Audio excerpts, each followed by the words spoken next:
There we go.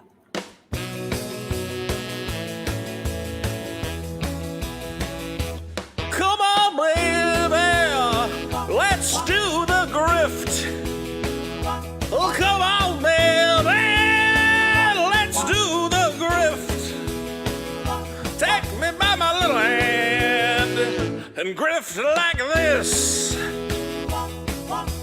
Grift, baby, grift, baby, grift, baby, grift, baby, time for the grift, it's time for that grift, baby. You know you gotta grift. Come on, baby, take my little hand and grift like this. Ladies and gentlemen, boys and girls from all around the globe, it's the world famous Monday Night Grift with your host, Vito Gesualdi, joined by a cast and crew of delightful and wonderful people you're gonna learn to love and love to hate and hate to love. It's the Monday Night Grift, and I'm your host, Vito Gesualdi. How we doing tonight, folks? Hope everybody's having a beautiful November 14th. Oh my God, this year's almost over. Can you believe it? Just keeps chugging along. God, this was a terrible year. Did anyone have a good year this year? I didn't. My year's been a nightmare. But one good thing about this year, one fantastic thing is we've been doing this show. This is episode 26, which is pretty good. Sometimes people, they go, hey, how come the show? You didn't do a show last week. Well, I wasn't going to do a show on Halloween. And then I came back and I went to the Wakanda premiere. So even though I didn't do a show, you got a Wakanda review straight from the theater. You got to love that. So everybody stop complaining. The Monday Night Grift is back. And we are excited to have all of our favorite people, including the beautiful Mint Salad is here. Hello, Mint Salad. Hello. How are you today, Vito? By the way, good. I like the opening. I love the opening. Did you perform all of it, including the trumpets and whatever? Yeah, I did all the trumpet parts. I nailed it. Now, Mint Salad, you've been away for a while. What, have you been busy? Yeah, I've been pretty busy doing daily movie reviews on the ASE Presents YouTube channel. That's dailying. Correct. Yeah. And learning how to review movies goodly. Well, famously, you reviewed Clerks, and Kevin Smith left a comment saying, "Oh, this is exactly who I made this movie for." So we are dedicated to getting you the Kevin Smith interview at some point. We're gonna make it happen. Yeah. Also, here is Stokes, the writer. Stokes, how you doing? What's good, bro? Thank you so much for having me. I'm excited to have you. Now you have not been on the show before, correct? Not at all. No. Yeah. Well, I'm excited to have you. You've seen Wakanda, of course. Yeah. And I've been meaning to get you on, and I was glad that you've seen it because I go to people. I always tell this story where I was like, one week I'm like, oh, we'll do the Batman. Everyone's seen Batman, right? And everyone's like, I haven't seen it. I'm like, well, we got no show then. But thankfully, it seems like everybody has seen the movie, including the Drunken Atheist Studios here. Whoa, that's trippy. Everybody. What up? How's everybody doing? We're all doing good. We have Devin, of course, from Ye Old Nerdcast, back again in the saddle. What's up? Glad to be back. I'm glad to have you. We've also got Rhea is here. Rhea, what's up, y'all? Rhea. I'm glad that we have a female component to the show, because let's be clear, most of these movie review shows is just a bunch of dicks swinging around. And Wakanda Forever is a very female-centric movie, so I'm looking forward to getting that perspective from you guys. And, of course, my favorite woman, Bobster. Wait. How you doing, Bobster? Doing good. How about you? I think I'm doing all right. Everything's going all right. Well, why don't we just get right into the topic that's on everyone's mind: Black Panther, Wakanda Forever. Now, I'm one of these guys who I've been reviewing movies for a while, and I've noticed the YouTube community is very concerned about whether or not movies are. People get mad at me for even bringing it up, but this is what I deal with. Is I go, I liked Wakanda Forever, and people call me a shill for Disney. They tell me I'm a woke SJW type, and I'm like, I just thought it was really a very solid movie. Now, I had problems with it, of course, but I think Ryan Coogler is a fantastic director, and when he really put his heart into it, like this stuff here, the funeral scene, I thought was very powerful. A lot of parts of the movie felt like it was set apart from other Marvel movies. But then there are people, even though the Rotten Tomatoes score, and let me see if I can bring that up, is through the roof, there's still people saying, you know, all the critics are lying and they're jerks and they're dirtbags. So I guess, I mean, let's just hop into it. Is Wakanda Forever as good as the critics are saying, or is it all a trick from us Disney shills who don't know what we're talking about? I think it's as good. Think it's as good as the tomato meter, honestly. 84 is pretty, like, it's not a 90, you know. 84 is still saying there's some problems with the movie. I famously gave it an 8 out of 10, and I thought that was very reasonable. Some people are saying, though, that it's a disaster. I don't see that at all. It's actually doing very well at the box office. I think the music was pretty intentional, especially the funeral scene that you mentioned. Like the lack thereof music really set the stage. That was incredible. I liked that. And I already have people in my chat trolling me saying it's a 60% and Victor. I don't know. There's all sorts of stuff. Here, Imperius says Vito really played down the anti-white stuff. What does that mean? what was anti-white about the movie? That there wasn't enough white people in it? Like, what does that even mean? I'm probably just that they kept calling Martin Freeman's character a colonizer. Which is funny. They did that throughout the first movie. It's the bit. Joke. That's a good bit. That's funny, you know. And they're clearly ribbing him. They know he's not a colonizer. They're like, you know, but it's funny. Whatever. It's crazy. It's a friendly joke between friends. Yeah, well, I have seen this implication that it's somehow everybody has like a different reason why it's a terrible thing. Like it's anti-white, or it's erasing black men because T'Challa was replaced by a woman, or it's a feminist movie. But I honestly, when I watched the movie, I didn't get the feeling that it was a very political movie. Did anybody think that the movie was very political in any way? Like, yes, no. Not really. Every movie is political. Yes. Yes. I would say, and I'd say the things about it that are political, like the idea that both, what's the name of Atlantis in this movie? Because I can't remember it. It's like Talakan or something like that? Talakan, yeah, okay. Talakan. That both Talakan and Wakanda are historically oppressed nations. And, you know, Namor saying, well, that's a reason we should, unite to push back against these colonizers. I'm like, well, yeah, but that's based on, like, something that actually exists that could exist in this. It grounds the movie in a way that, yes, somebody might actually think that way. Does anybody have, like, speakers going? I feel like I'm getting a little echo. Could be wrong. Nobody has their speakers on, right? I've got my headphones in. No. All right, well, we should be fine. As long as the audience isn't complaining, we'll be fine. But yeah, I don't know. Was anything super political about this movie? Yes, but every movie, like I said, every movie's political. Like you couldn't make a Wakanda movie without it being like political. Like the people are saying, it's not even anti-white, like other people are saying. It's like anti-colonization. But yeah, like the main crux of the movie was about like the imperial nations, you know, mining resources from other nations, like, you know, taking their resources and then subjugating them in the process. And that was like the impetus between, you know, Namor wanting to form an alliance and subsequently wanting to go to war against Wakanda in order to protect the resources of his people from the outside world. So, yeah, there was a political component to it. I don't think it played it up quite as big as maybe people might think. It was kind of a background thing for me, at least.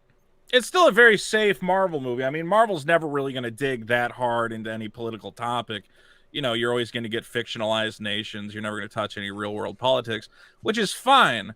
But I do think that, like, modern moviegoers, for some reason, they think if it's even anything resembling like an actual topic, I don't know what you want. Do you just want guys in spandex hitting each other? Like, it's interesting that Namor has this background of, you know, he watched his people be enslaved. He's very upset about it. And it kind of reacts. You know, it's two different paths. Namor is down the path of destruction, and Shuri, the Black Panther, is on the path of redemption. And I thought that, you know, that was a very powerful theme. I thought it worked. I would even claim that it's like not anti-white in the sense that they shoehorn in a bunch of white characters. Like they shoehorn in Ross, who has nothing to do with this movie, and they shoehorn in Louis Dreyfus's character. Like the FBI subplot was pointless. Yeah, I kind of agree with that. None of them were really like necessary to the movie. You could have cut pretty much all their scenes and still had that's not the same anti-white movie there. That is, if anything, it's like pro-white, because like this movie about, you know, like you know, like Mayans and Africans, we have to just shoehorn in the white people for no good reason. I kind of agree with you that it's kind of like Marvel being like, well, we got to put some white people in it. Otherwise, Whitey's gonna go, where am I? I don't. You can't have shit. Yeah, I feel like that's why Martin Freeman was in the first Black Panther. But you know, I'm a fan of Martin Freeman, so I'm okay if they shoot. I think he serves well as comic relief, and you know, it is fine. I didn't mind it. This movie has too much going on to just shoehorn in, like Martin Freeman. You know what I'm saying? Like it's like it doesn't need to shoehorn anything. Like it's so much fat to trim. It's a 2.5 hour movie. I feel like, and it's. Yes. Well, that's one criticism that I think is reasonable. The movie is very long, and it probably doesn't need to be as long as it is. I honestly felt I was pretty immersed throughout the entire movie. There were some like Marvel movies in the past where I was thinking, oh man, how long is this movie? How long I've been sitting in the theaters for? But during the entirety of watching this movie, I felt that I just felt like along for the ride. It was probably because of Shuri as a character. I just like her so much. Like, yeah, her acting was incredible. Yeah. I had the same feeling because when I was originally told it was going to be 2 hours, 30 minutes, I went, oh, God, I'm going to hate this. There's going to be some part in the movie where I get up to get popcorn. And I actually found myself, because I was at, the Disney screening, I was like, I want a free soda refill. They got that soda fountain. I was like, but I didn't want to get up and miss any of the movie because I was actually engaged the whole way through. I didn't want to take a bathroom break or anything. Rhea, did you kind of have any sort of similar reactions? Did you think it was too long, not long enough? Yeah, like you, I didn't want to leave my seat, even if I felt like I, needed to get up for whatever reason. I felt immediately like immersed in the story because of how the plot just sort of like skyrocketed at the very beginning, like as far as like being in this like state of mourning along with the characters on the screen. And that's pretty much where I was at too. I was like really uncertain about how the movie would approach the dichotomy of like death on screen as well as IRL that the audience is experiencing. So I felt going into it having like, felt a personal impact of, knowing that this actor is no longer present in the movie and worrying how I would react to it. I felt that the movie was still struggling with how to solve that problem as well. So it felt like a really personal experience being able to kind of like figure things out along with the rest of the characters who were still sort of like uncertain about the future too. So there was that, it felt like the movie understood that the audience had its apprehensions and was a little like, like confused about how the movie would, progress. And so I felt like even though there was a lot going on in the story, there was still like enough to keep me grounded as far as like, okay, life still goes on. So there is sort of like that central thread of like, Shuri is like, the one driving the plot forward and she kind of like keeps us anchored, but all around us is like, all of this confusion and the events happening around us with these other characters that everyone else has to figure out what's going on too. So yeah, it was weird. It was like life imitating art basically. Real quick, I want to thank Kara Fro for a $2 super sticker. Thank you, Kara, which is of a little dog waving. I always like to comment on what the stupid stickers. I will say, so they obviously they had a choice. The choice was to make a movie that was a celebration of Chadwick Boseman and, his passing. Some people, though, wanted them to recast Black Panther and almost not even acknowledge it. Now, I can understand the arguments going either way in the way that it feels like T'Challa's story was maybe cut short, but honestly, I kind of prefer this in the way that it is kind of realistic, where it's like, yeah, well, that's life, man. People's stories get cut short. And, dealing with, I thought this movie was a wonderful tribute to him. I famously cried. I said in my review, I cried numerous times. And people were giving me shit for it. I'm like, would you guys just go to the movie and sit there silently and feel nothing? Like, come on, let me cry. A great actor was taken from us. Do you guys think that like they should have recast T'Challa or found some sort of replacement? I mean, the replacement is Shuri, and I think it works very well. Yeah, I personally don't think that he would have should have been recasted. Like, I just think it would have been like. I guess I just really like obvious and weird. I don't know. I just really like the way that they took the direction. It's like, yeah, people's lives get cut short, like you like mentioned, but it's also like well, now we get to see like a new era without like the king is gone. Now we get to see like the aftermath just to like deal with it. And I honestly feel that's a little bit more interesting to me. Just seeing like the humanity of everything and how everyone treats and grieves and stuff. Yeah, I was a little bit. My apprehension going into this movie was we had just seen The Rise of Skywalker 3 years ago, where they had a character that was supposed to be in that movie pass away tragically before that movie could get filmed. So there's a massive question of how are they going to handle this? And there was a weird amount of criticism online saying, you know, oh, this is just, it's garbage because they're focusing on Chadwick Boseman's death and they're using that as the core of the movie. And I'm like, yes, that's what you should do.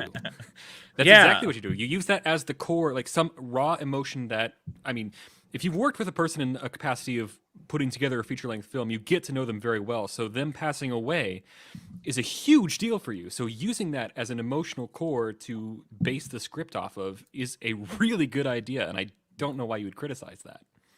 So, I found it very powerful. Stokes, what did you think? Was it worth rebooting or not? Like, did you like having Shuri take over the reins?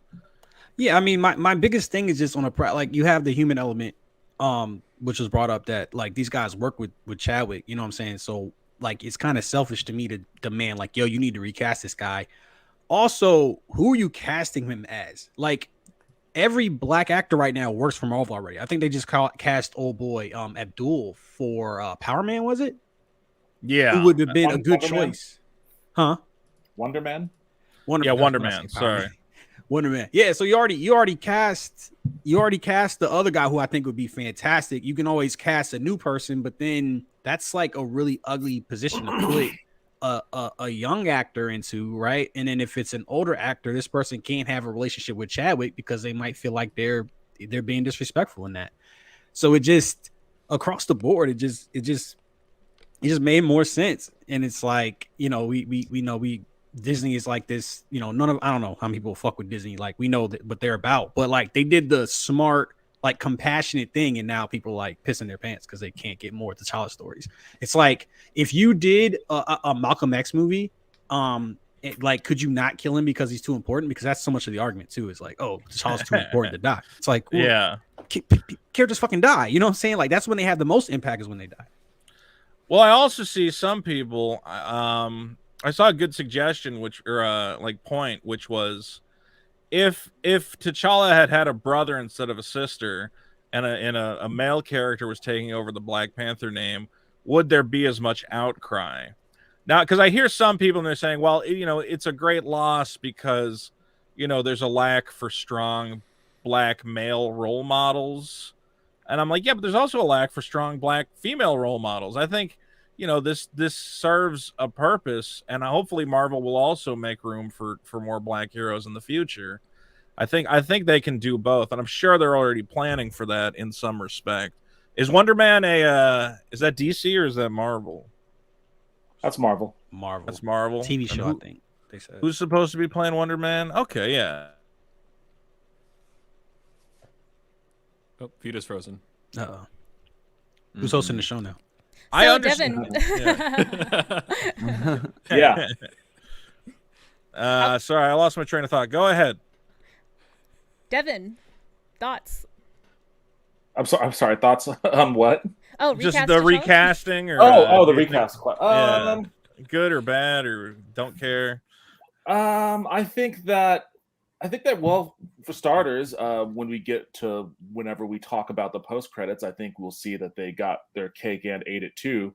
But I think That's true. Yeah. the best possible solution was probably the way that they handled it, in that, you know, and somebody in the chat mentioned the Incredible Hulk, and it's like, well, the Incredible Hulk came out at a time when the MCU was nothing. The Incredible Hulk didn't make nearly the amount of money that Black Panther did. It didn't have nearly the amount of, like, you know, pop culture impact that Black Panther did. It would have been a lot weirder to replace Chadwick Boseman the way that they replaced Edward Norton. So it's not quite a one-to-one on that. But I think that the way that they handled it was actually really, really, really well done. I liked that they just kind of jumped right into the situation immediately. I liked how when they referenced it, they kind of mirrored what kind of actually happened. Like, you know, he was sick but didn't tell anybody, and by the time, you know, he was suffering in silence and blah blah blah. They kind of like really brought in some of like the real world reporting that had gone on around Chadwick Boseman and his really private battle with cancer, and they kind of put that into the character, which I thought was like, you know, they did it in a way that made it respectful and not like they were trying to like cash in on it or anything like that. Yeah, that was a worry from some people that like they were just going to use it cynically and just cash in on it. But it felt to me like Ryan Coogler obviously worked really close with him on the original Black Panther. I feel like those two were very close, and that, you know, it was him making a tribute to somebody who he had not only worked with professionally, but I hope considered, you know, a friend and a colleague. I felt like it came from a very genuine place. I'm surprised people are so cynical about it and going, oh, they're just using his death to get money and blah. I'm like, I don't think they're doing that. In Drunken Atheist Studios, you want to add anything there? No, I have no problems with the recasting. I had no problem with the way they executed that. I'm pretty much going to stay quiet until my big problems are the story, the runtime, and Ironheart. So everything we're talking about so far, I didn't really have a problem with. I thought all of that was pretty well done. Well, the chat poll, 62% of people say they should have recast them. I don't know how many of those people actually saw the movie, though. I think if you see the movie, you might change your mind. And I also don't know how many people are trolling me for the sake of trolling me. Mike Hunt asks, is Wakanda an elvish village? I don't know what that means, but no. It's the mystical nation of Wakanda. And somebody else had brought up something. Well, I guess we can get into it. Let me see. I was trying to find. You ever find these stupid places that make fake trailers when you're trying to find something? I hate that. Yeah, I'm like, I just want the actual trailer, and like, it's the trailer for Marvel's Ironheart. I'm like, shut up. Dude, I just set up a trailer. I was just about to go live the other day. I'm like, oh, they dropped a trailer for Nova. It's fucking fake, fan made. I'm like, I wasted 20 minutes setting up for nothing. Well, I will say this. Now, this movie includes the first appearance of Riri Williams, Ironheart. I'll say this. She's kind of actually fulfilling the role that Shuri had in the original movie, where she's kind of the comic relief for Shuri to bounce off of. She was inoffensive as a character, but ultimately kind of fell flat. I didn't get a lot out of her. It's kind of like she was just there. Did anybody love Ironheart? Was anybody like, yes, finally, Ironheart in the MCU? I felt like this was kind of a missed opportunity to give her her backstory comes so late at the end of the movie. Spoilers. What's her name? The Black Panther Shuri is like, hey, I rebuilt your car, and she goes, that was my dad's car. My dad died. And I'm like, what are you just dumping a little bit of exposition at the end of the movie? Like, give me the backstory earlier. Like, not the leaving moment, her last scene. She goes, by the way, I'm more complex of a character than you ever knew. Okay, bye. Like, do the character building during the movie, not the exit scene. Yeah, who liked Ironheart? Who didn't? Let me know. Mint? I mean, I liked her. Like, I just generally like her. I feel like there could be more, like, expanded upon in the future. Like you said, there wasn't like really much character building. Essentially, she's just very smart. She lets Shuri into her warehouse, and then plot happens there. Okay, there were like definitely some moments like, okay, well, she is definitely some sort of driving force. The CIA want her for some reason because they talked to the Wakandans, I guess. But yeah, let's get into that subplot at some point. I found that very weird. I do think that she's like I do like the fact that she is smart, and that's really all I know about her, except for she designed the Ironheart suit, which I think looks cool, but it also reminded me a lot of Iron Man. Yeah. I know Ironheart is like a... So you liked her, but you didn't love her, is what I'm hearing. Okay. Yeah, pretty much. Does everybody kind of feel the same? Did anybody feel more strongly? I have Drunken Atheist to hand. Okay, let me go through. All right, they kind of just shoved this character onto us. She comes out of nowhere. They should have introduced her prior so that when she goes, let's go, when she has this unexplained Ironheart costume, we have something behind it because we've met her before. But no, we met her like 4 minutes ago. Yeah. And then you're just like, okay, the whole plot revolves around Riri. She builds the vibranium detector at college as a school project. I'm like, how did she afford to do that? And the whole plot revolves around, okay, instead of the CIA reverse engineering this machine that she invented, they use the only one in existence. So Namor has to kill her. And I think just everything about Riri kind of just screws the plot. And it's the only part of the movie that I really need to turn my brain off for. But Yeah, also that was the whole movie definitely the depends most- on it. The most plot holes seemed to come from her. It was a little bit sloppy. Bobster wanted to jump in. Yeah, actually, I liked her as a character.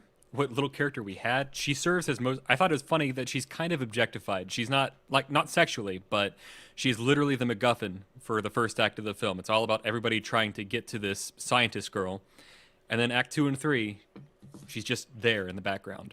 Yeah, no longer serves any purpose. Yeah. And that's kind of like my thing is that, you know, I like the character, how she was portrayed. And, you know, I was even, you know, I was on board enough with like, oh, she built the vibranium finders. So now, you know, she's a target because obviously Namor wants the person that he believes is solely responsible for creating that to no longer exist. You know, so that makes her a target for him. As far as why, you know, other governments want her, you know, your level of whether you buy into that or not may vary, but I get it though.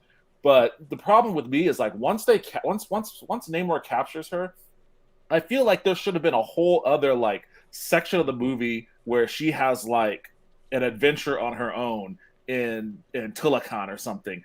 And where that could develop her character a little bit more, where that could like kind of give audiences more time to like learn about her, maybe get a little bit more of that backstory that she just dropped at the very end of the movie. You know, like it seems like it was missing from that part because she just kind of sat there. They don't know what to do with her. It feels like Marvel was like, you have to put Ironheart in here, and he's like, okay, I'll stick her in a cave while Shuri goes and visits Atlantis and goes on a magic adventure. Like, okay, well, that's not really that interesting. It reminds me a lot of exactly what they did with America Chavez in Doctor Strange 2. Mm-hmm. Where you have this it's like the Young Avenger, right? Essentially, and then they kind of just, I mean, America Chavez steps onto an exposition machine, and then we get her backstory, and then she's just the plot device, and it's almost the exact same dynamic, and then you just have this character kind of just hanging around, and it's crazy that they're not giving the Young Avengers the breathing room that they gave. Even Hawkeye, like, you know, even Avengers you don't even give a shit about. Hawkeye was a major part of Thor, and he would like show up, and you saw him before, and then the comedy writing with her was just really, really bad. It was just like, yo, who y'all getting to write this shit? Like, y'all can't go down to like a comedy club and get a couple people just to punch this dialogue up. Marvel keeps having that problem. Like, I was watching She-Hulk, and I'm like, just hire some like comedy writers. Like, there's so much opportunity for actually good comedy in here. I will say a couple jokes landed in the theater. I'm trying to remember what they were. Clock, man. I think that for me, the problem with comedy in a lot of Marvel movies is it's all the same type of comedy. Like all the comedy speaks in the same voice. And there just needs to be like, there are different ways to make people laugh that isn't all like snarky quips and deadpan one-liners and shit like that. So like, it's just, it all has the same voice and it's kind of played out. I will say it didn't feel like any of the jokes interrupted the story for the sake of the joke, like we've had a lot of since Guardians of the Galaxy. So I did appreciate that. Yeah, they were pretty good at moving along quickly. I was like, I mean, I'm always weirded out when you have like teenage scientists who show up and they're like incredible already. Like, I hated in Iron Man 3 when he just randomly crash lands in some little kid's garage and the kid's like, I'm a master inventor too. And I'm like, this is so stupid. And then with her, she goes, I have this whole I'm like, how did you afford all this space in downtown Boston? For the love of God, I lived in Boston. Well, Yeah. she's charging $1,000 to help or to do homework for other kids at MIT. Yeah, I guess so. maybe she's getting paid that way. That's fair enough. Her dad also had a pretty sweet car, so we don't know what's going on with him too. She also had weapons that if she would have been caught possessing would have put her in prison for the rest of her life. And she murders at least half a dozen cops. Okay, she so kills everybody half keeps a dozen cops. Everybody keeps bringing up her killing cops. I guess I wasn't paying enough attention. Did she like blow up some cop cars or what did she do? And they were standing right next to him. There's no way they Maybe got out they're of the okay. way. They might be okay. You don't know. Like if you rewatch Boston it, strong, man. Those cops are everything. Speaking of good comedy, Campus though, police. Speaking of good comedy, the one cop that was like, "Oh shit, she got an Iron Man suit." It's like that. That's like the good stuff. It's like, yeah, what happened? Like, if they would have showed her in another show, if she would have just popped up in She-Hulk and said, "Oh, hey, we got all of this. Tony Stark donated all this stuff, but we got to make sure to decommission all of the weapons," and maybe she sneaks some of it out. But no, we have no explanation about how she has literal weapons of basically mass destruction on hand. It's like it just bothers me so much. It ruins the movie. Makes it.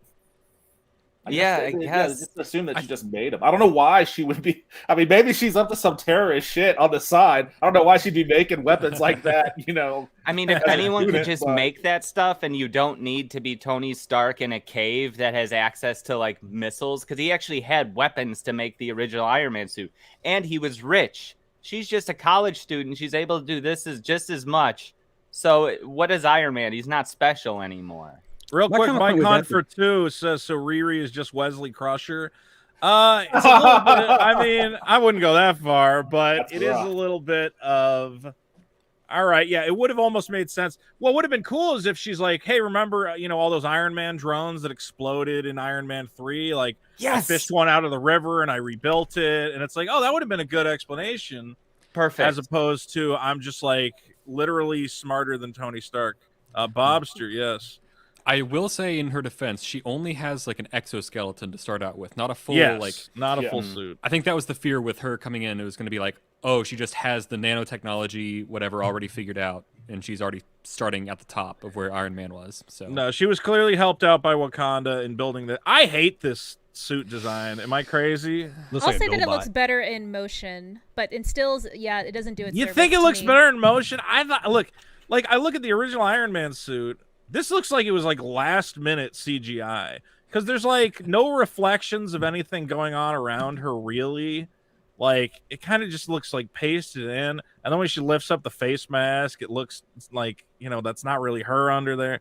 I don't know, just something about the design. I look at so many great mecha designs, especially out of like Japanese anime and stuff like that, and I'm like, just copy that. All of that looks like infinitely better than somebody is saying in the chat, and I think they're right. Where was it? They said, "Is that a Metabot?" And I'm like, oh my god, it does look like a Metabot. I don't know if you guys remember that show. But I thought, and that's one thing I want to say is I felt like the CGI in this movie, I don't know if you guys watched the credits where, obviously this movie being 2.5 hours, a lot of that is special effects. But I think they had so many special effects that they had to farm it out to so many different special effects houses. So the quality's kind of all over the place. Some stuff looks okay. Some stuff looks maybe good. But I felt like a lot of the CGI looked just not that great. Am I crazy? Like, were you guys impressed by the visuals in this movie? Absolutely. I really loved the visuals, especially in the ocean scene when they're discovering the city and you could actually like go along. Oh, I hated that. You didn't like that? Oh, no. I like the journey. I really liked just like, oh, I'm like in an underwater city. Like this is pretty awesome. I liked her reaction, all that. I was like, I felt her awe. And again, is it Letitia Wright is just an incredible actress that even when she's in a stupid, underwater suit, she's like, wow, look at all these. I'm like, all right, I buy that. I felt like the underwater just looked murky and gross and stupid, but maybe I just have a stupid idea of what that's supposed to look like. It looked really scary down there. I'm afraid of the ocean, and I was kind of having a panic attack when he was dragging her down there. I was kind of really high when I saw the movie, though, so that might have played into it. I wanted it to be like more fun and colorful, but yeah, it was like scary, and they're blue skinned people. I was like, these people are all terrifying to me. It's so interesting though, because like when I was watching that scene, the first thing that came to mind to me was I was strucken by the creativity of like the set designers, the costume designers, like all of everything that went into making Talokan look like it had its own culture and that it developed its culture exclusively like in this Mesoamerican influence underwater realm. Yeah, that it looked And different from anything else in the Marvel well, universe. Yeah. it literally made me think of Aquaman and how generic Aquaman's Atlantis look, where it was just like fantasy elves, you know, underwater. And Yeah. I'm thinking like, how can Marvel have like the creativity to create this incredible looking culture and like shit that I would rock if they put out costumes and shirts and shit with those designs, like really awesome looking stuff. But then like the other side is like so generic and devoid of creativity. I was really impressed by how creative that entire sequence and that entire realm looked. So I was all about it. Yeah, Stokes, it looked like you had something you wanted to say. I had 2 points. I think this movie looks incredible. Because the first Wakanda, it didn't feel real. It didn't feel like a real place. And I think it got better in Infinity War. But to me, Wakanda looked like it was too much CGI. It didn't look like a real place. And you go here, they have like real physical sets. So I think that alone makes it look incredible. And then the first 15 minutes of this movie is incredible. This shit is like with the score. Yes. This shit was like an African Midsummer. Like it's fucking incredible. Like it's so good. Like it's so fucking good. With me with CGI, I really don't care as much as other people. Like if you're giving me a movie that looks great like 90% of the time, and then there's a couple like I don't really care. But when this movie was supposed to be good looking, like it looked fucking incredible. You know, like that was just what I wanted to say. Well, that's the thing is it seems like there are certain scenes where Ryan Coogler really took them seriously in the funeral. Obviously the ending with her and the T'Challa's whatever you want to call her lover. But part of it when I was watching that, I was like, shit, I forgot movies can be really good. Because I've been watching so much of this Star Wars and Marvel, just like I was like, man, movies just suck. They're just the worst. I saw like what was like Doctor Strange and the Multiverse of Madness, it's fine. You know, but I forgot how good movies can look and how great performances you can get out of these actors because we've just been fed what feels like, you know, it's fine. It's you know above average, but at the end of the day, it's not memorable. I don't remember anything from Black Panther or from Doctor Strange. Whereas this movie, there's stuff that just felt so powerful to me that it's memorable and beautiful. Yeah, this film and actually the first Black Panther started to return to something from Phase 1 that I really miss.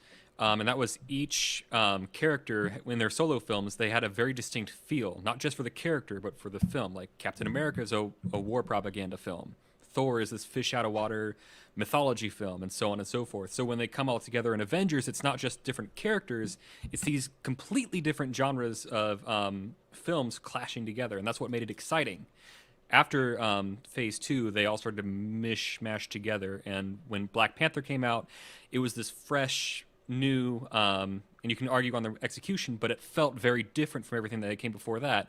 Yeah. And this film continues in that, and I'm excited about that. So. Real quick, question real quick? Let me just read this real quick. Riley says Riri could have been part of the fake Stark internship Peter was in. Tony Stark hedging his bets on teen sidekicks would have been in character. That would have been pretty funny if he's just finding teenage geniuses and throwing money at them. Like, one of these guys will be useful for the Avengers at some point. And I also wanted to highlight Ratman, who says, why the fuck does Namor have wings on his feet? Don't tell me it's from the comics. Doesn't excuse why it looks so goofy. I love the wings on his feet. I love it. It's scary.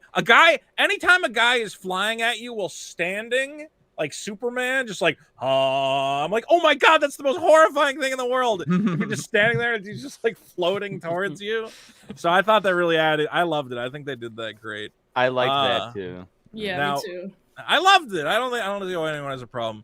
Now, who did I keep interrupting? Go ahead and I'm sorry. I wanted to ask Bob, like, if he feels like Thor Ragnarok, for instance, and Guardians felt distinguishable, because I feel like they did personally, but I can't tell you why I feel that way. Like, I guess Ragnarok is more irreverent, but like I don't know. So I'll be curious about how you felt like that. Also, the wings are just supposed to be like fun. Have some imagination, bro. Like it's not that serious. Fun. They're awesome. They're like terrifying. I loved it. Yeah. As far as Guardians of the Galaxy, that was a very fresh feeling film, especially in the middle of Phase 2. I think mostly because of James Gunn's writing style. We hadn't really seen a whole lot of that completely stop the movie for the sake of a joke humor, and that comes into play in the climax of the film. So that's very much James Gunn's style. Thor Ragnarok, I thought, was very distinguishable in a similar way because it's the filmmaker's personality coming through and their sense of humor, and they're kind of being unleashed. I have my own problems with Thor Ragnarok because it completely changes what makes Thor as a character work and what makes him funny. And some argue for the better.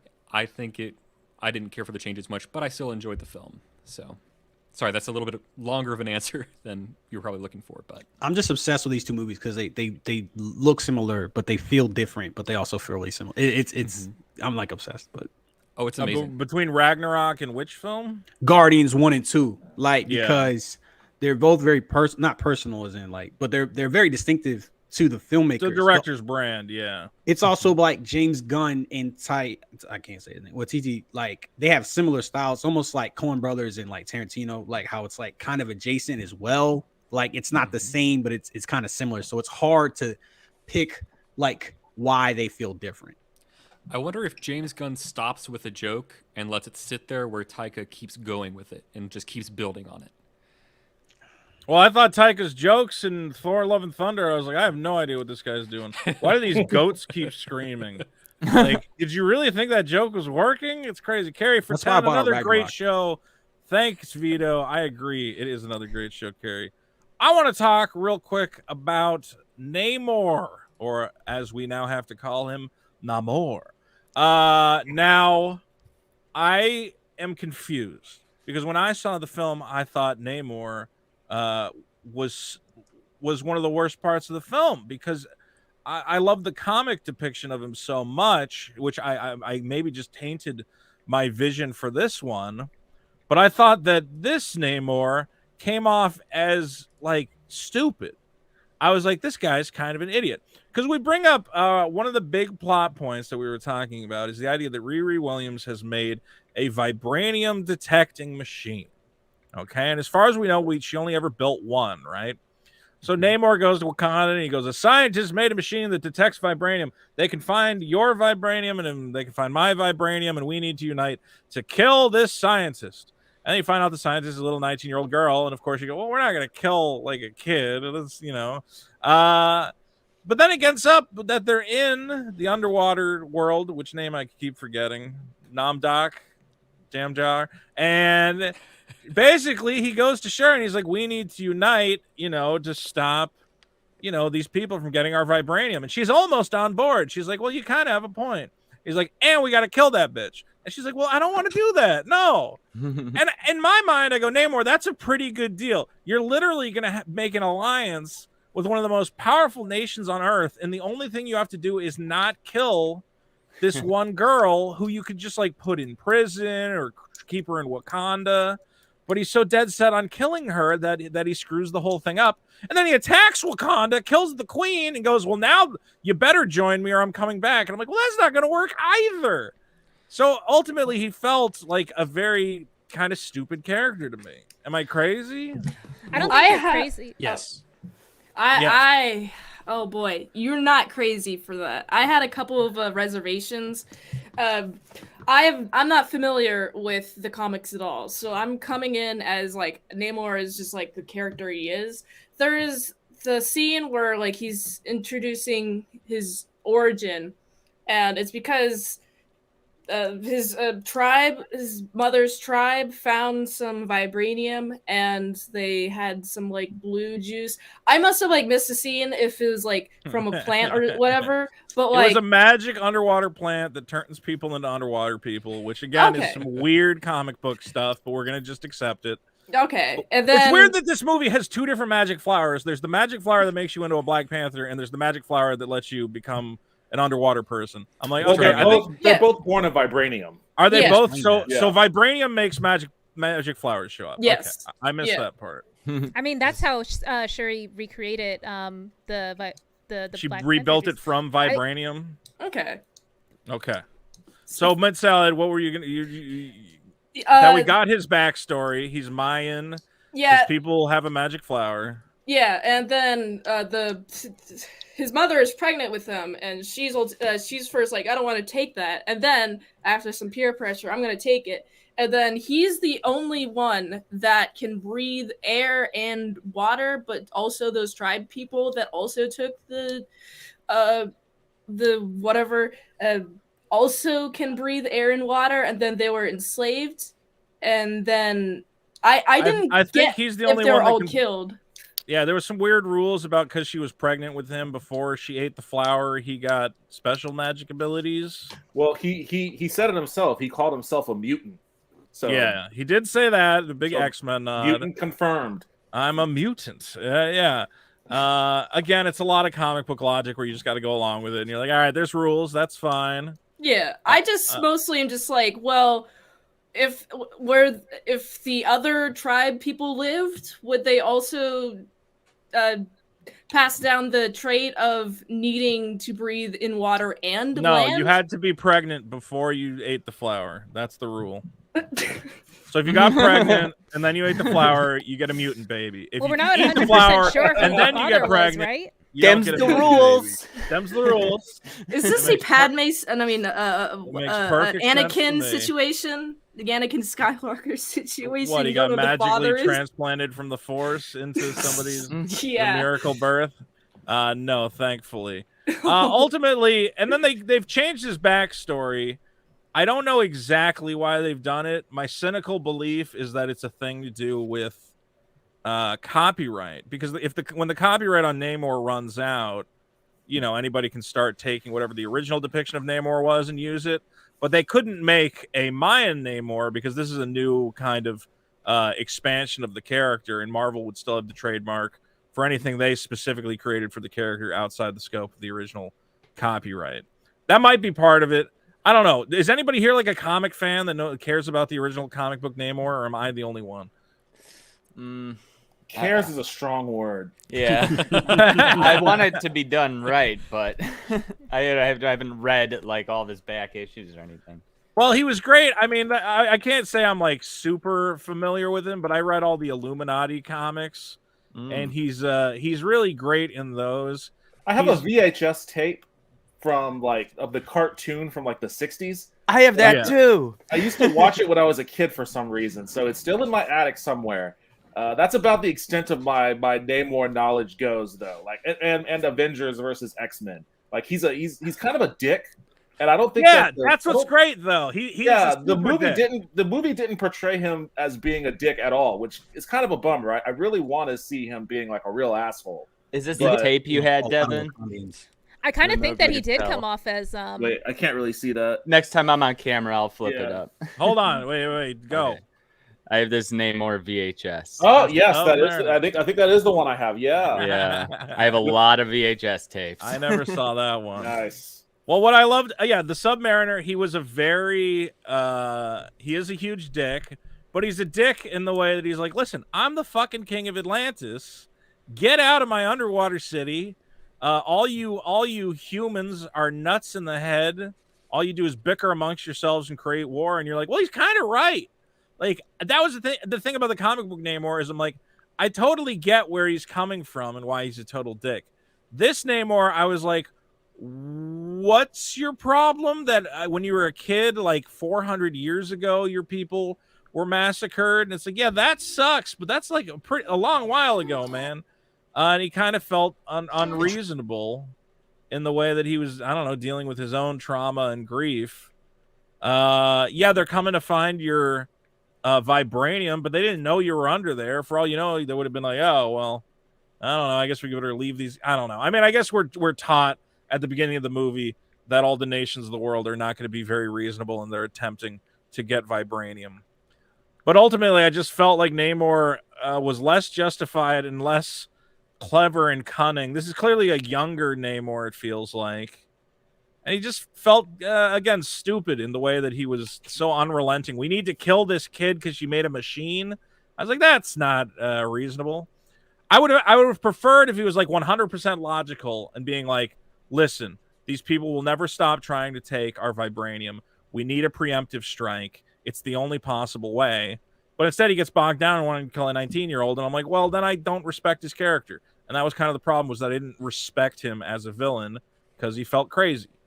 Well, I think he's an unrelenting character, but I think the real twist in him becoming like, you know, a psycho basically is when I forget her name, the Black Panther's old love interest comes into the Nakia. cave, yes, and rescues Riri, and in the process kills one of those guards, and she dies in front of him. She's like, "Can you save me?" And then she dies, and that's like when he makes the decision, like, "All right, war is on with Wakanda.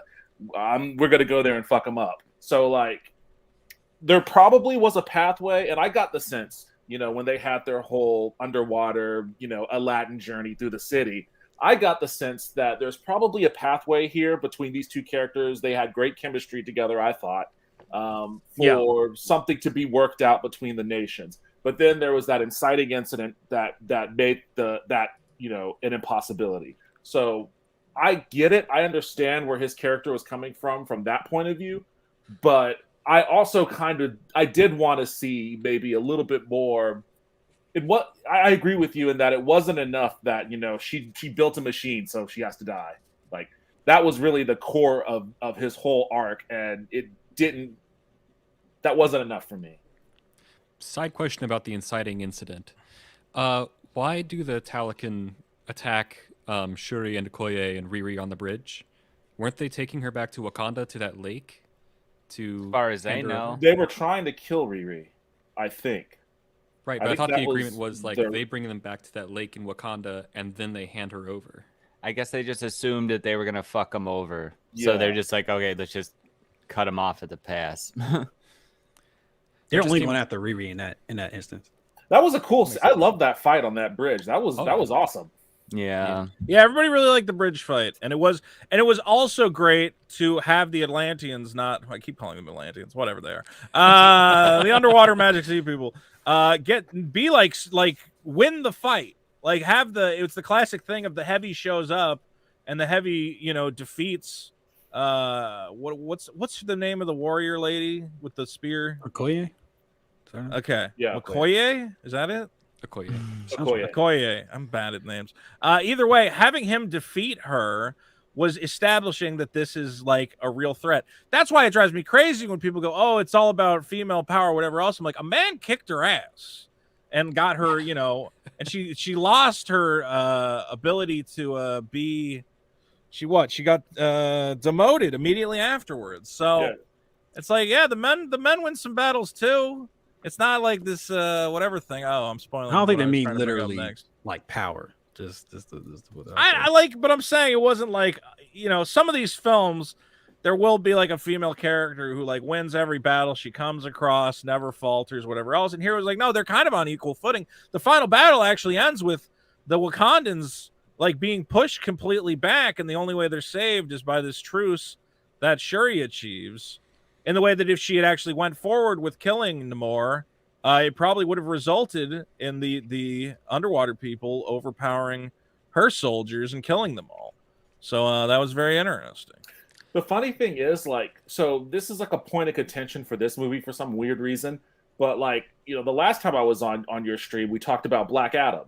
And in that movie, Black Adam never loses. Like, there's never a point in that movie where he's like on the ropes or like, oh man, he's met his match. Even with the dude at the end, he just showed up and ripped him out. Whoops him so hard. But nobody has a problem with Black Adam never, you know, having to struggle or fight or anything like that. So there's definitely. Well, I have a problem with it, but a lot of these guys who come out and they go, Black Adam's like a perfect superhero movie. I don't know why people are mad about it. I'm like, it's so boring. You're right. He doesn't face any adversity. The only person who loses in the movie is Dr. Fate. It's like Dr. Fate's movie more than it's Black Adam's movie. There's more emotion for that character than Black Adam himself. Rob Dinkle asked, was this movie good because Black Adam was bad? No, but the contrast is fascinating because I saw Black Adam like a week or two before, and I went, God, movies are the worst. I'm done with the movies. And I go see Black Panther, and I'm like, never mind, movies are great. I love movies. All right, real quick. This was one of my favorite scenes. I don't even know if we're allowed to show it. But when this happened in the movie, I was like, man, Ryan Coogler's a smart fucking guy. This is some good writing. She goes to the ancestral realm to speak to her ancestors, and he goes, is it going to be her mom? Is it going to be her dad? Is it going to be her brother? And of course, it's Killmonger. And he goes, Mm. "What's up? What's up, cousin?" And she's like, "Son of a bitch! God damn it!" I was like, "This is fucking powerful right here," because he literally tells her, he's like, "Listen, your dad was a fake, your brother was a bitch. Like you have the fucking heart of a warrior. You can avenge them all." And she's like, "I'm nothing like you." He's like, "Yeah, you are. You know you are." And she kind of is, because she's in that place of like intense darkness. That you're like, oh man, is she gonna break bad? Is she just gonna go nuts and kill Namor? I mean, obviously you're like, all right, I don't think she will, but I was kind of on the edge. I'm like, what if this movie just has like a super dark ending of like her embracing the darkness and becoming another Killmonger? Regardless, I loved this scene. I don't know how you guys felt. So how I felt. Yeah, well, I was going to say that this is probably one of my most favorite scenes because I didn't see it coming at all. And I think it set an interesting precedent for if we were to see Shuri's character in the future. I don't think she resolved this this inner darkness. I think she still struggles with it. And she might, be in perpetual mourning after losing her entire family, but she's still going. Life still goes on, so she's still going to have to, have this internal conversation or dialogue or whatever again in the future. I think she's our Luke Skywalker now. Like she met with Darth Vader, and Darth Vader was like, "Turn and join." And she's like, "I don't want to do it." And he was like, "You're gonna. You can't resist it." I was like, I didn't want to bring Star Wars back into this, but this is the whole Kylo Ren and Rey telepathy conversation thing done 100 times better. Yeah. So can I say something? Loved this. Yeah, go ahead, man. So like, it's really funny because she's dressed in gold, which was the visual motif for Killmonger. And then what's her name comes over and she's like, "Who did you see?" And it's like, yo, look at her fucking outfit. Do you see any purple on this fucking suit? Like, you know who she talked to. That's a great point. I caught that too. Her suit had the embellishments like silver and gold, so it was like a clash of like, idyllic the ideals of like T'Challa versus like, the extreme, other side of and maybe she'll be an interesting middle ground. Maybe T'Challa was too nice and too forgiving. Well, maybe she needs a little bit of that rage. I was not expecting them to take Shuri's character in that direction. Like, I didn't know what they were going to do with her going in, but once they got to the point where I realized, like, oh, okay, I get it. So she's no longer like Riri Williams. Yeah, she is what Shuri was in the first Black Panther. She's the comic lighthearted relief. Because what they did with Shuri was they made her fucking intense, like extreme, and I was not ready for that character to go that route. But it was super fascinating, and it showed up big in like the final confrontation with Namor, and I think she did a great job portraying her that range of acting. Emotions. Her acting is like, it just sells all of this. Like, if she was not the actress that she is, this movie would have fell so flat because it demands so much from her. It's like, you need to sell the grief of your family. You need to sell grappling with this inner darkness and quest for vengeance. Like, there is so much extremes of emotion that she has to sell, and she does it, that I'm like, man, put her in like more movies. Beyond Black Panther, like she should be starring in every damn movie under the sun. I was blown away by her performance in this movie. It was powerful the whole way through. I have a question for you then, Vito. Whose performance do you think was better, hers or Angela Bassett's? As the mother, honestly, I thought they both were really good, but Letitia Wright just like really demanded it. I thought Angela Bassett was very powerful as well. But just something about her, like, just, man, the way she breaks down when her whole family keeps, I mean, they both had those emotional moments and they were both very real, but her emotion was just like so raw. The grief. I mean, they both achieved it and they both did it very well. I don't know. Sure, had more to do than I might be sympathetic because I relate to Riri more, just being she's younger and I've experienced grief in a similar way, but both gave stellar performances. Absolutely.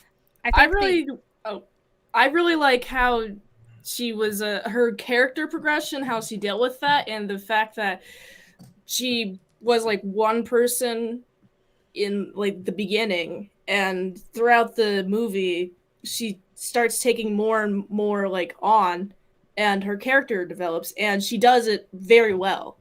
Like, I really liked that part. What were you saying, Rhea? Yeah, I was just going to add on, like, I think what makes her performance a little bit more impactful than Angela Bassett's, as impactful as they both were, Shuri's dealing with the fact that she's, one of the smartest people in her universe, yet she wasn't able to save her brother, and she wasn't able to save her mother. So like even like before she lost her mother, she is dealing with the fact that these gifts that she has are ultimately futile to whatever life comes her way. So she kind of feels at a loss as far as going on, because she doesn't feel in control of her situation as much as she was before. Like in the previous movie, she was very carefree. She felt like she had everything figured out and things like that. She was she was not as uncertain or as as wavering in her faith, in her spirituality, as she is in this movie. She's totally casting aside all the significance of her people's faith and any significance in the afterlife or anything like that. She doesn't even put any significance in the existence of an afterlife, which is confirmed to exist, yet she says no, they're gone, they're not here, it doesn't matter. Even if we know, well, for it's an objective possible fact those that are they are there in the afterlife. It's possible those are memories that she's accessing. It might not actually be Killmonger, but clearly her people believe Shuri that the is a ancestral realm is skeptic. real. Yeah, well, she's the science-minded character. It makes sense. Yeah. Well, I think there's only one thing maybe to touch on, was that ending, which I found very powerful. I'm going to see if I can find anything from that. But basically, and big spoiler in the Big chat, spoilers. and I always like this for a number of reasons. Again, I always bring up Star Wars as a point, because those sequel trilogies, I've thought about them so much. And one of the greatest tragedies of the Star Wars sequel trilogy is that Luke didn't have any kids. Kylo Ren is dead, so Han Solo's bloodline dies. The only person left is Rey Scott. The only bloodline that continues is Palpatine's bloodline, of all things. And I'm a big believer in the idea that family goes on and that you pass things down to your descendants. And I was, intensely sad that Star Wars didn't give us that.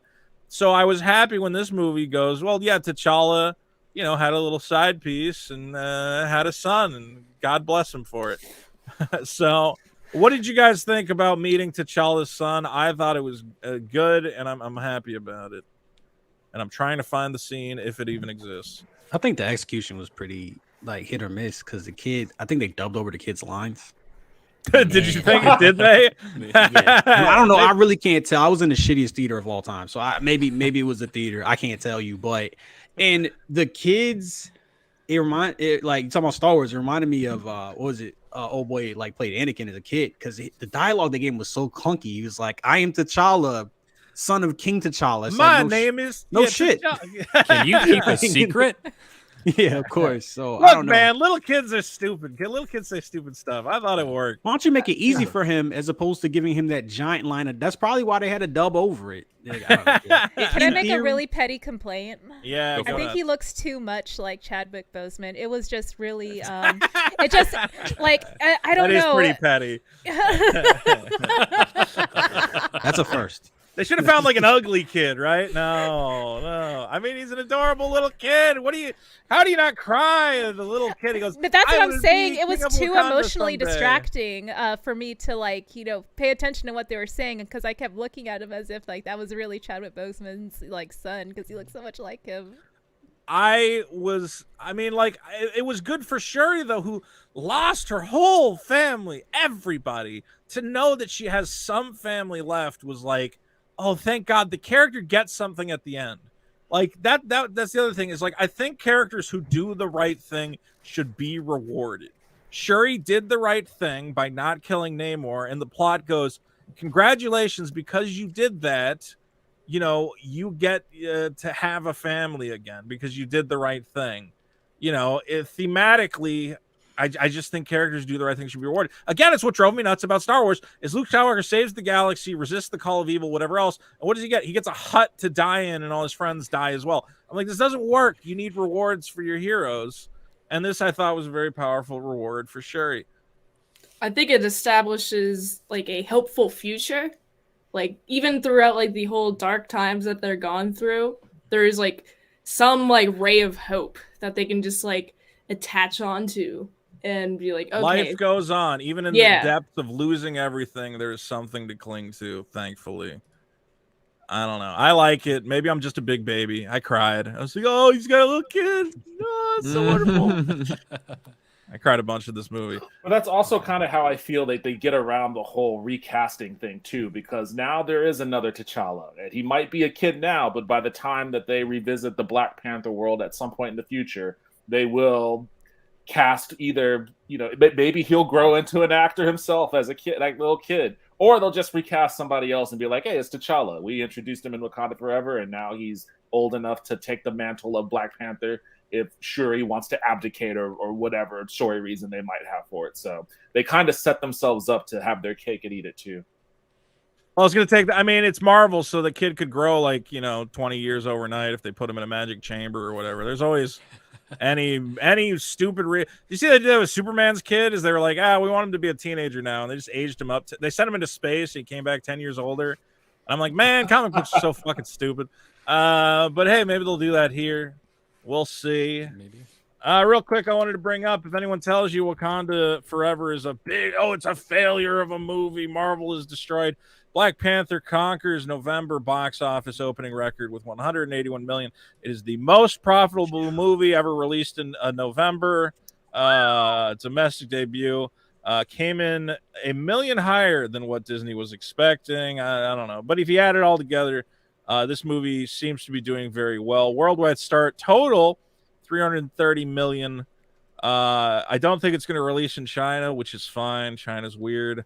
But I think this movie's going to do very well. So beat out Eternals then, huh? I don't think that was too hard. I still haven't seen Eternals. I'm like, oh God, you're not missing nothing, man. I've heard nothing but bad things. Such a drag. And real quick, I did bring up one of these stupid news articles from we're not supporting you, National Review. One of these far weirdo, hyper partisan things. Let's see if I report violation. What the hell? Maybe my ad blocker might be screwing it over. Let's see. Black Panther is the same kind of political genius found. I'll have black people voting Democratic for the next 200 years.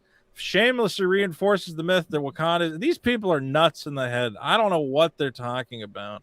Wakanda Forever's progressivism follows the black emasculation recently seen in The Woman King, repeating Black Lives Matter's Marxist effort to destroy the family unit. All right, we don't need to get into this. Oh my God. These people are fucking nuts. I'm like, guys, it's a movie about a lady fights underwater people. Like, how do you take that and you go, they're trying to destroy masculinity, they're trying to destroy the black community? I don't get it. I thought this film was the most this had the most universal themes. Like anyone can find themselves in this story. I felt like, but yeah, again, these people take a movie which again has the most bare bones politics. It's a little bit about these are two colonized nations fighting each other over what's the right way to protect your special magic metal, which is again, these are ridiculous little comic book plots that don't need to be. I don't know how politics has infected culture this way. I think it's creating a lot of problems in the way that I just want to talk about movies, but you get bogged down in all this nonsense. Do you think Iron Man would be called political if it came out today? A little bit. He is like a white savior. At some part in the movie, the first Iron Man, there's some fictional desert nation that he just shows up and performs extrajudicial killings, being like terrorists, blah blah blah, and shoots them with missiles. But that's the thing is, people ignore all that. If it's a white guy doing it, it's like, no, that's fine. He can go wherever he wants to do whatever. But the second is a black movie, everybody gets fucking nuts. It's so weird to me. I blame YouTubers personally. This year, yes. YouTube is nuts right now. Reactionaries will use pop culture things like that in order to, insert win their votes. messages. Well, I hate all that that it is. That's all that the culture war is, and it can all be ignored if you want to. Some of these guys are very transparent. It's basically, do you hate, this bad Marvel movie? Go vote for, DeSantis. And you're like, that's not. Once DeSantis started going at Disney, I'm like, I know what you're doing. I get it. Okay, you're seeing people are mad at Disney, and you think you can win votes over it. But frankly, I find it bizarre and disgusting. I want to move on. Does anyone want to give final thoughts on Black Panther? Love it, hate it, anything else? There's just one thought that I had. What if instead of you take Riri out of this film completely, you make it Shuri who was the scientist that created this machine? She's got the knowledge. You could make a motivation for her. And because when Riri is kidnapped, it's not even her getting kidnapped that moves the Wakandans into conflict with Talokan. It's the fact that Shuri gets taken with her. So if you just cut out the middle MacGuffin there, like imagine a scene where Namor is trying to explain to Shuri why she has to die. Like to me, that'd be a really dramatic. Why Riri has to die? No, why Shuri? If Shuri is the scientist that invented the vibranium detecting machine, Riri's not in this film. Like Namor is having to confront Shuri about why what she did. Yeah, why did you make that? And I think you could have done something there. Again, Ironheart. It would have been interesting to set her up in a miniseries or something ahead of time. I don't know if she's going to be in Iron War or Armor Wars. I hope so. I mean, I want to see more from that character, but again, it was, hey, I'm Riri Williams. You know, my dad's dead. All right, bye. And I was like, this is not enough. You got to really dig into these characters. But it's crazy that in a 2-hour, 30-minute movie, they kind of couldn't give her any of that. Did anyone else think it was like, I guess like my final thought is, before I forget, did anyone else think it was weird that, considering the impact of the IRL death of Chadwick Boseman being reflected in the movie, in the context of the movie, though, I would have thought that the period of grief or acknowledgement of mourning for Shuri to have lost her mother would have been just as, like, you know, it would have lingered a little bit longer than it did in the movie. Or maybe I don't know. Did anyone else kind of think it was weird how we didn't get enough time to really like lament the death of Queen Rwanda, and there wasn't even any like flashback to her with her brother and her mom in the closing scenes? I would agree. Yeah, she was kind of glossed over. There should have been some flashbacks in the closing scenes, I think. But at the time when she died, like, that was pretty much, you know, they were still reeling from a declaration of war that, you know, Talokan brought to them. So, like, I can understand that they didn't really have the capacity to do like a big ceremony the way they did for T'Challa because, oh shit, Merman just jumped off the back of orcas and fucked our entire nation up. You know, we can't be partying and dancing right now. We got to figure this out immediately. So I kind of understand it from that point of view. Yeah, I think emotionally it didn't hit as much because, like Devin mentioned, so much was going on at the time that it didn't make sense in the emotional through line to interrupt the plot there for the memorial. But I can also see what you're saying, where it feels kind of weird to have such a big character not get a similar remembrance. So yeah, I mean, I think the movie really centers Shuri, so you know, I guess maybe you could have stretched out. But how many funeral scenes can I sit through without falling into a nervous wreck? I think they're like, all right, we've put the audience through a lot of emotional torment already. Just let's move along.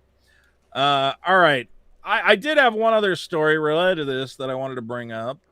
I don't know how many of you are fans of Kevin Smith, who he loves movies. God bless his heart.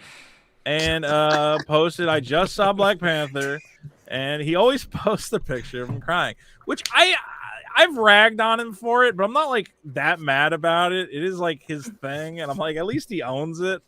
Like, because like I said, I did cry at the movie. You know, I just don't take a picture of myself because I think I would look like an idiot.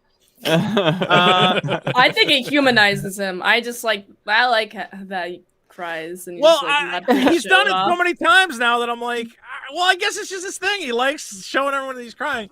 But people this has gotten a very strong response. 1,400 quote tweets of people really going at Kevin Smith and being like, stop posting this, you know, stop. And there's I just think they're heartless. Yeah, honestly. I think they are too. They keep making fun of him. Some of them are being super mean. And of course, here's Ricky Berwick. But I was going to say, now I said in my review, listen, I cried at this movie 5 times because I'm a baby. I cried at Guardians of the Galaxy 2. I cried at Joe Dirt. I'm an idiot. Okay. And somebody was telling me, they're like, well, that means your review is emotionally compromised. You have to drop it a full number in order to compensate. And I'm like, do you guys not get any emotion out of movies? It's so weird to me. that everybody thinks this is like an insane reaction to what was a very emotional film. I could say maybe stop posting it, Kevin Smith. It's getting a little weird. But Just don't post it. Don't take these hideous pictures of yourself. Like, we believe you. Just say I cried. just say We're I not gonna think you're cried. lying. I think he needs to post more pictures. I need more evidence. I mean, It's so performative. Like what? Like didn't look he at how say many. Look at how many. Come on. All right, but he does, and then he cries. But then he cries at like movies that I'm like Black Panther. I get it, but here I just saw Captain Marvel. I'm a blubbering mess. All right, well I guess the Captain Marvel. Oh one my almost- God. I think he's like embracing it because like I don't know about y'all, but like I take cringy pictures of myself and use them, you know, all over my thumbnails and social media and stuff to get engagement. So maybe like that's what he's Not like, you know, like pulling this. into. I don't know. Maybe I gotta be he's- real. Hold on. He's embracing it. That's what I like. Yeah. Well, to be fair to him, there is that scene in the Captain Marvel where Stan Lee is reading the Mallrats script. So he's going, "Oh my God, I'm a part of the Marvel universe." It's so, but it's still like, all right, bro, I get it. Like, I'm happy for you. I'm here for you. But it's becoming a bit much. Is Kevin Smith crying today? Well, I remember. Go to many years ago- iskevinsmithcrying.com. Today is Yes. November 15th. Is Kevin Smith crying today? Yes, Kevin Smith is crying today. Go ahead. I just remember many years ago there was the Republican Speaker of the House was John Boehner, and he used to always get shit because like he would just randomly tear up and start crying, and like there would be people like Washington insiders who would be like, "No, this is because he's a heavy drinker. He drinks a lot, and alcohol can affect your ability to like feel emotions and just start bursting out in tears at any random inappropriate moment." And I definitely got the sense that he was like a Scotch drunk. I don't know about. I wonder if Kevin Smith but is drinking at these movies. It's I possible. wonder. Darren Gordon Hill says telling us is okay, but pictures are bad. Like if you did it once in a while, it would be like all right. But it seems like he cries at literally every movie. Well, on the other hand, too, like these they're products to us, but for him, like he's like been a lifelong comic fan and seeing all these like heroes he's never been able to really like see on screen in such all in all their grandeur. Like we might be like kind of dull to it because it's in such excess right now for us, but for him, like he's lived his whole life up until this point without really having that. So maybe it's a little bit more impactful for him. If I had to like try and be give fair. credit, be fair to like maybe these are authentic feelings somewhat. Now, Yeah, Mint Salad, you're the ultimate Kevin Smith fan. Tell Yes. us how you feel about your stan. Crying his eyes out. I think it's very human. I mean, movie production, it takes like a whole team. He's done movie production himself, so I'm sure he understands like what it requires to make a movie, and it requires like a lot. And if it's like a good movie, it's like, oh wow, all that hard work has paid off. Might as well cry. And that's a reasonable response because a whole movie's just been made, and it's like not sure what the final product is going to look like until it's final, and then it might be like too late to change anything if anything's bad. But like this was I good. get it. Here's the thing, I get it. Okay, like I said, I like to cry at movies. Hey, Scrubs, say hi. But here's the thing. WandaVision? You cried at WandaVision? Like what? WandaVision's good. Come on, bro. It's a good show, but what I've was heard why of do you people crying at WandaVision. like? I guess does he have kids? Maybe because I don't have kids. See, I keep trying to make excuses for him. Is he being ironic? Do you think? No, Like, I think he really just thinks it's cool to like post. He's been defending himself all day. Let me see if there's some tweets of that where he's even promoting his thing. Bring tissues aplenty because we're watching Black Panther. I'm the weepy fuck who's always ridiculed on the internet for being in his feelings. Well, no, you can have feelings. It's just a little beyond. It is a little weird. I don't know. I think like a part of it too is that his whole brand is about deflecting feelings with humor. like if you like, yeah, like for a lot of us who are familiar with his work, like, yeah, he uses a lot of, crude humor to just sort of like deflect, tougher feelings and emotions until the actual like his movies have always been emotional, yeah. Right, till the apex of the film where everything just like crumbles and you're forced to actually confront how you actually feel.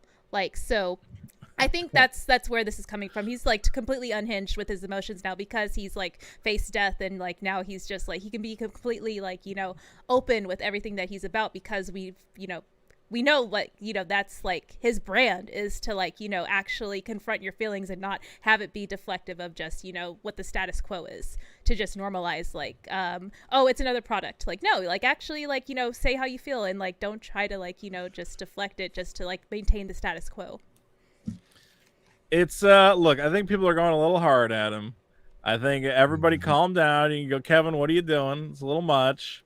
But some people are being very rude, and I think, Kevin, you don't deserve all that.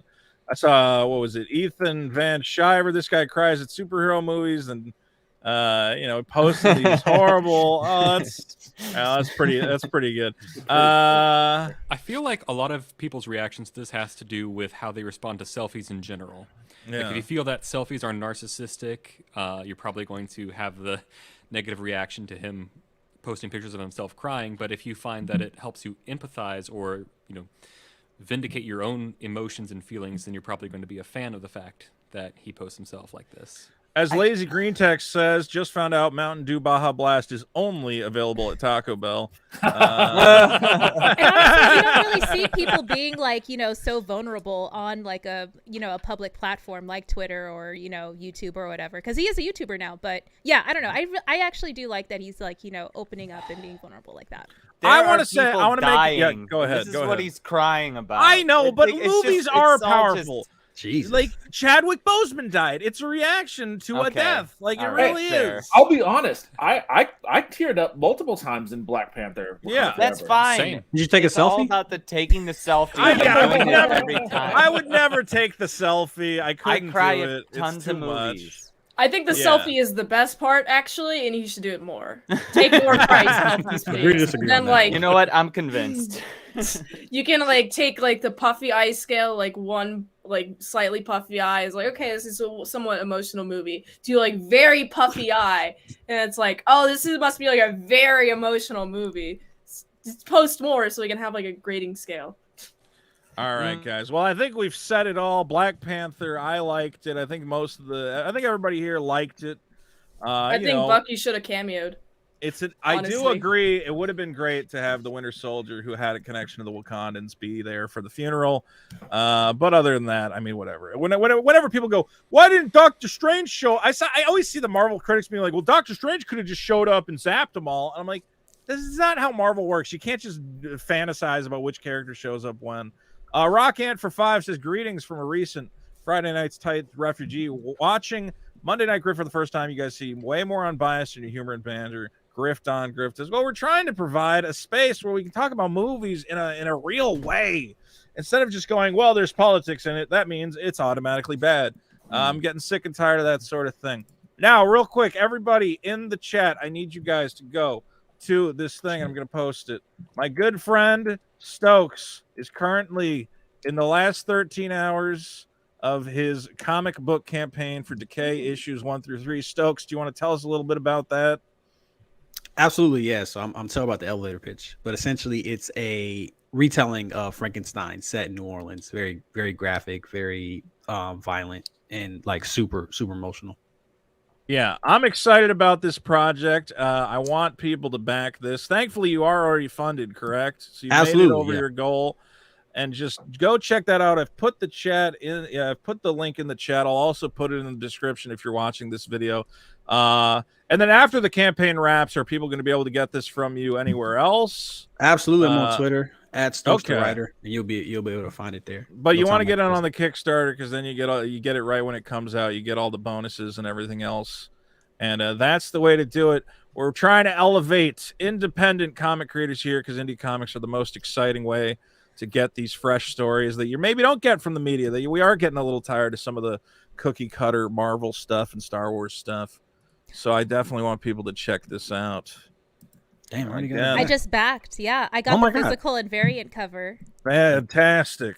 Beautiful. Hey, thank you so much. It's the best show on YouTube. Hey, well, you're always welcome back on. I love having a good cast. And we had a very good cast tonight. We had, of course, Mint Salad is here. Mint Salad, where do we find you? I do daily movie reviews on my YouTube channel, ASC Presents, including today's review, which was the Black Panther Wakanda Forever review. I also do daily photo sets on my spicy sets. You can come follow my main Twitter at It's Been Salad, and you'll find those. ASC Presents, that's the place to go. And then is Riley helping you out with this channel? He's helping edit or something? He helps with the production, like with the like setting up the camera. He's very good with the setting up like shots. He's good at like directing, and he helps with like helping me with like choosing movies to watch as well as like movie requests that I do. I do movie requests on the Patreon. Yeah, so people can request. Oh, look at this. This is just fun. I like that you dress in character. I also have first of all, I have to dress in character. I have to dress in this character because it's just like for every Marvel movie. Character. I have to just. I'm autistic. I have to autistically wear this every time I do a Marvel review. And also, I just got a post-production editor, legendary hip-hop producer, Cranberry Dave. He does the sound. He does edits as well. There's, like, in the description, you can see, like, who has edited for the Wakanda Forever review. He did the editing. I think he did a great job. So, yeah. So ASC Presents. Is where to go. We also have Ye Old Nerdcast starring Devin. This is the channel, right? Yes, it is. All right, well, check that out. You've got some nerd reactions, everything else, talking about everything that's going on. A lot of reactions to videos, reactions to new stuff. I do a lot of video game playthroughs. You can watch me do that on Twitch as well, twitch.tv/Ye Old Nerdcast. And then I post truncated versions of those playthroughs on the channel. Awesome. I should check out more playthroughs. All right, here's me trying to find Rhea's channel again, and I found it. Rhea's channel with 4 A's. Rhea the Glimmering Harpy is here. Love your content, Rhea. Always fun and great gaming content. Did you get the Sega Genesis Mini? You did. Hell yeah. And, I need to make more time to play mine. Ever. So yes, please check me out. I'm really close to 1,000 subs, and yeah, it would mean a lot if I could. Everyone, please subscribe, hit the bell. I tried playing Alien Soldier for the first time. I was so excited. That game is hard. I'm not good at that game, I must admit. But the Genesis Mini is very exciting. All right.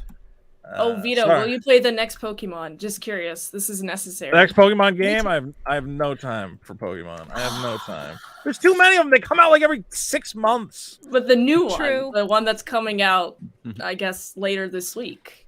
I have what is it? Pearl and Diamond still sealed. I know I'm touching these things.